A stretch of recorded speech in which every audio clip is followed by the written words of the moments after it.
Hey, what is going on, everyone? This is your boy Tanvir Side, the Bengal Dragon. Make sure to hit that like, subscribe, and bell notification buttons, as all your support really helps me remain motivated to continue making these type of videos on this channel, as I am the English voice of Bangladesh cricket on YouTube. Also, being that I'm legally blind as well, and I am actually from Bangladesh. Right. Apologies for the delay, but I meant to make this video a few days sooner, but what happened was that I actually got sick, and I'm actually just starting to get over it now. Just to be sure, maybe it was COVID, maybe it wasn't COVID. I don't know, because I only have access to a Walmart next door and a 7-Eleven within my walking vicinity.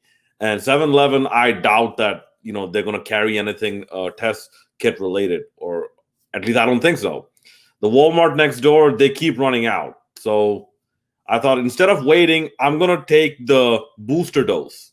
So I just gotten the booster dose yesterday, and I'm just trying to work through the symptoms today. And it was a Moderna dose, and anyone who knows about the Moderna booster dose, there are some side effects that I'm feeling, but to the best of my recollection, it's not as severe as when I got my first and second dose. Yeah, especially the second dose. Because if this is my recollection, if I remember correctly, the first dose was the one that really had the kick. Or was it the second dose? Yeah, the second dose was one that really had the kick. The first dose, it had some side effects, but the second dose was the one that, really got me bedridden. I mean, not to the point where I couldn't breathe or anything. It's just that to the point where I couldn't hit the gym, or I couldn't, walk outside, for a long distance for 10, 15 minutes. I couldn't do any of those things. But anyways, that being aside, I'm going to talk about the second test between Bangladesh and New Zealand that happened in Christchurch. And yes, that ended in 3 days. Essentially 3 days. So, is this back to square zero for Bangladesh? No. Oh, good Lord, no. I've seen the highlights. And I've kept in touch with the match updates and the Bengali live commentary. Through some YouTubers. Excuse me. And yes, I'm doing this on one take as usual. Or, excuse me, through Bangladesh Betar, I've kept my ear on the live commentary. So what seems to have happened is that the unfamiliarity of the conditions is what cost Bangladesh. On top of that, perhaps though, one of the few people who had a lot of experience with Bangladesh, like the most experienced, Mushfiqur Rahim, he was also out of this match. So even from the experience standpoint, we were a bit lacking. Yes, Mominul Haq has the experience, but not as extensive as Mushfiqur Rahim. And Mominul Haq, I have a bit of a gripe to pick with him, and I'll just get that out of the way now. When people say his average is 41, I see that as a point of shame, because his average used to be over 50. A few years ago, it used to be over 50. How it plummeted to 41, maybe now even below that, is unbelievable. Because I have higher expectations from Mominul Haq. Because in my eyes, Mominul Haq should be the premier test batsman. Mushfiqur Rahim, yeah, he's Mr. Dependable, but he's more a bit across formats. When it comes to test cricket, I always conceptualize Mominul Haq as that batsman, as the test batsman for Bangladesh.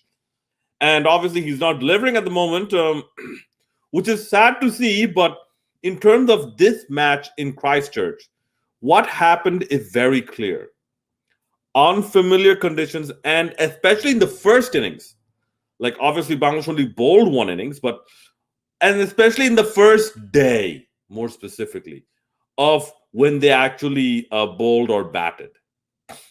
Because notice the first day, Bangladesh and New Zealand into bat, I think.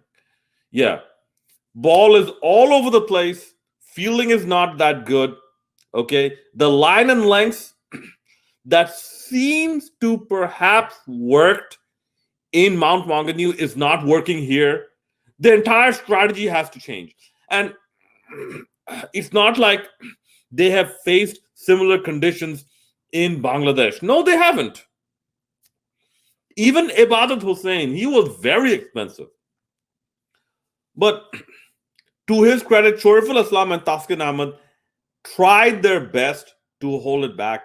And you saw this. You saw that they were so unfamiliar with the conditions that once they figured out what to do, they turned around and came back in the second day, like I believe the 349 for one, and they took 5 wickets.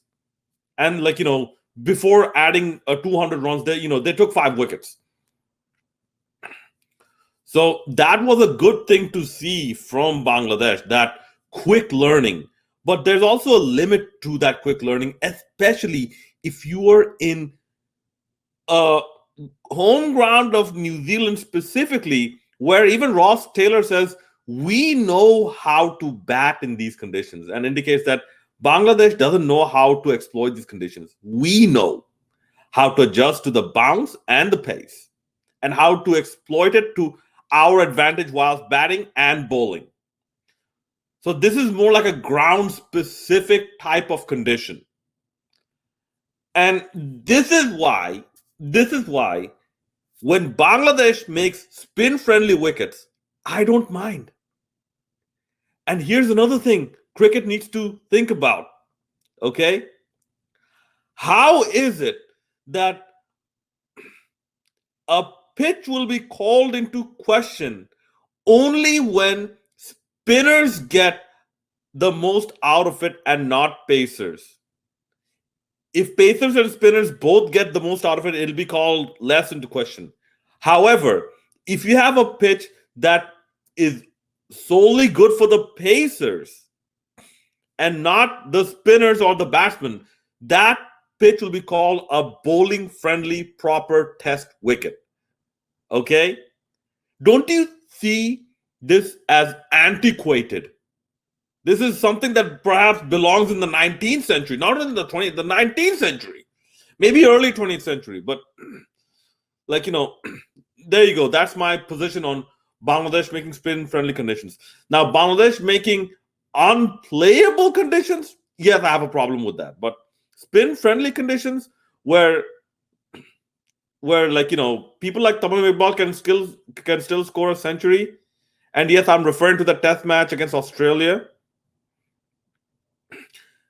where we beat Australia, and I find nothing wrong with that pitch, particularly pitch. Okay, so the first innings, the first day, Bangladesh could not bowl well. Second day, bowled well.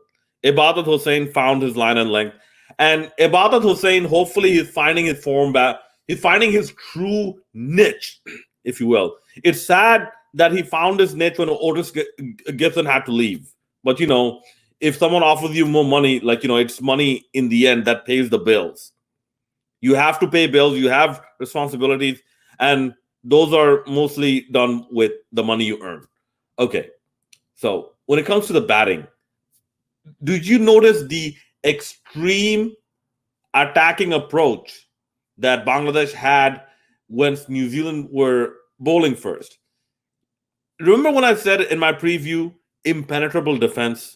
Bangladesh took that term, attack is the best defense, maybe a bit too literally, that they wanted to bat the New Zealand pace bowlers off their line and length by hitting many boundaries. Sometimes it works, and generally it works better against spinners, but sometimes it backfires. And given that New Zealand are the world test champions and they are in their strongest position possible in Christchurch, not in Mount Maunganui, not in Wellington, in Christchurch,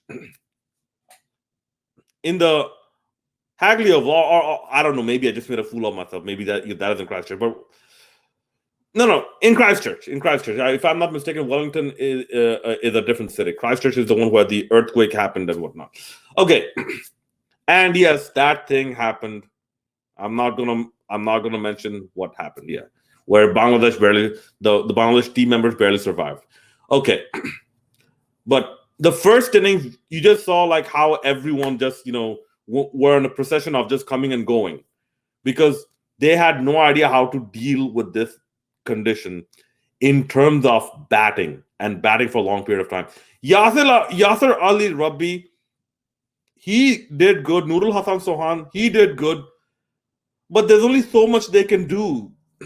There's only temporary makeshift adjustment that they can do. In the end, New Zealand are much more familiar with exploiting these conditions than Bangladesh are surviving these conditions. So yes, they had to get out. It was just normal or just natural.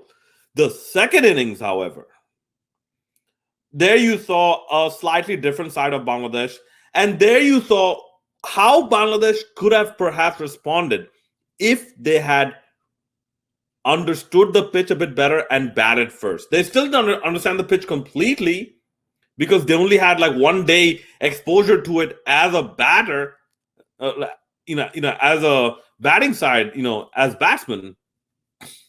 So, people like Muhammad Naeem and Shadman Islam and whatnot, I don't recall them playing too many matches in Christchurch, too many test matches in Christchurch. So, it was a difficult task for them as well. And yeah, Mominul Haq tried, and Nurul Hasan tried. The other batters tried and whatnot. But I will have to give credit where it's due to one particular man, and that is LKD, Liton Kumar Das. Especially after he got to his 50. I can't quite find the highlights, but I was following on Cricinfo. Oh my God. Every time an update came, I'm like, okay, please don't let it be W. Please don't let it be W. Please don't let it be W. And I'm like, 4, 4, 4, 1, 4, 4, 2, 4, 4, 0, 4. And I'm like, okay, next over, 1. So he's back on strike. 4, 2, 2, 4, 4. Okay, the next over, 1. Again, back on strike. 4, 4, 4, 0, 4, 0. I'm like, wait, what's going on? Liton Kumar Das is taking all these fast bowlers to the cleaners. What on earth is going on? And that too in a condition as difficult as Christchurch. And from what I have seen, yeah, there were some edges and whatnot, but there were some very good shots that were played. And this basically tells that Liton Kumar Das, he is in prime form right now. All those hate trolls, all the accusation, all the negativity that was surrounding him during the T20 World Cup and whatnot. Good Lord, hats off to you. Round of applause for you, Liton Kumar Das. How you have turned that negativity around and proven to the world your caliber with the bat. Hats off to you, buddy. Really love, watching your highlights. And to be honest, even the wicket that he, the way he was out, the ball that cost him his wicket. Unlucky. It was umpire's call in hitting the wicket. It was umpire's call. It could have gone the other way. It was so umpire's call. I'm like, oh my God. Oh my God. LKD got unlucky, man. Otherwise, who knows? He might have gone to 150. Who knows? He might have gotten a double century because he was taking the New Zealand pace bowlers to the cleaners to the point where Daryl Mitchell had to come bowl. And like, when it comes to New Zealand bowlers and part-timers, especially in their conditions, they're actually very good. And the one name that comes up for me is Colin de Grandhomme. If anyone remembers him, that Colin de Grandhomme, whenever he comes on, he gets a wicket. Especially in New Zealand, whenever he comes on, he gets a wicket. Right.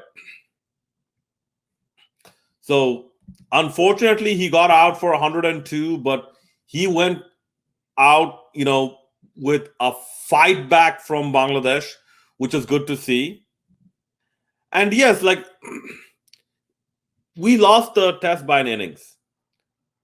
Am I a bit disappointed in this outcome? Yes. Is it an unexpected outcome? No.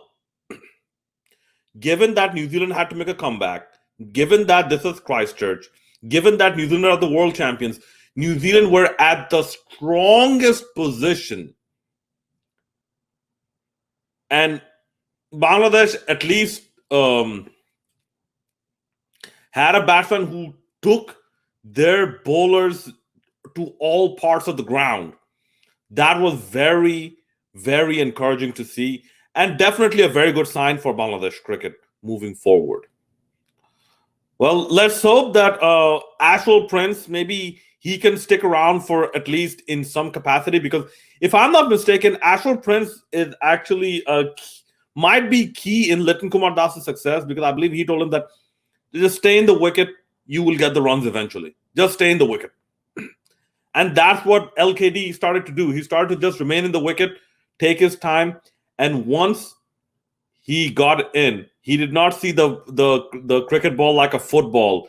He saw the cricket ball like a bowling ball, a bigger bowling ball, like, a beach ball, bigger than a football.